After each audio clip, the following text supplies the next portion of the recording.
This is a good time to think about how the different assignments in the class fit together, to make sure we understand the forest and the trees, so to speak. I use the graphic of the scientific method in a few places in the class, and we're working through the steps in that process to develop the research proposal.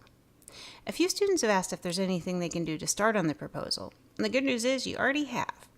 Each of the writing prep assignments directly contributes to that proposal, with several opportunities for feedback in the process of compiling everything.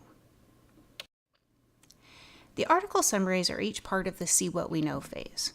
The summary of the article you found will be one of the 10 that come together in this phase, so it'll be easier if that article is one that overlaps with at least one of the others in some way.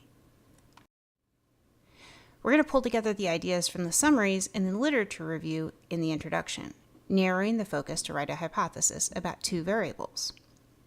I mentioned a little bit about the literature review in the slides about the summary worksheet, and that might make a little more sense now. When we have information from several articles, it's easier to tell the story. The intro content assignment is actually the first step in writing the literature review. I'll explain a little bit more about that in a minute. After you write the hypothesis, you'll design a study to test that hypothesis. We'll do that step by step too, so you can get feedback on each part. Then you can bring it all together in the proposal. But by that point, you will have gotten feedback on each of the pieces at least once. So hopefully it'll feel like you're really demonstrating what you know.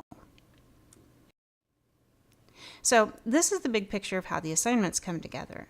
And each of those assignments is based on at least one of the concepts you learned about from the readings. If I had to identify the hardest part of the class, it would be an even tie between making the notes in the last part of the article summary and bringing those notes together in the introduction section. The introduction assignment is intended to help with bringing the pieces together, so hopefully that makes that part a little easier.